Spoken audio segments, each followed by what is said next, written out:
बारीमा छौँ। यो चाहिँ हामी घाँस काट्दैछौँ।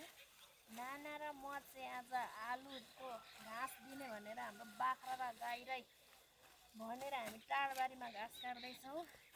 हामीले यस्तो पनि घाँस दिन्छ हेर्नु त, आलुको। तपाईँहरू आलुको घाँस दिनुहुन्छ, हामी त दिन्छौँ है। घरमा आएर हामी यसरी घाँस काट्दैछौँ।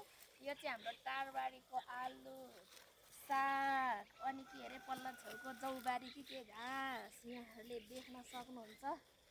यो हाम्रो टाढबारीमा अस्ति आएर मैले यो आलु रोपिरहेको थिएँ। अस्ति म आउँदाखेरि यो बारीमा खोदखोद गरेर आलु रोपिरहेको थिएँ। अहिले त घाँस काट्ने बेला भएछ।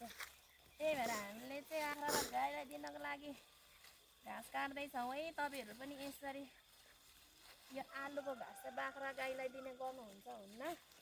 दिउँसो चाहिँ आलु खन्ने अनि बिहान चाहिँ यसरी घाँस काट्ने भनेर हामी चाहिँ घाँस काट्दैछौँ। भरे आलु पनि यहाँहरूलाई देखाउँछौँ। आलु कत्रो कत्रो फलेको रहेछ हाम्रो घरतिर गाउँतिर। भरे यहाँहरूलाई देखाउँछौँ।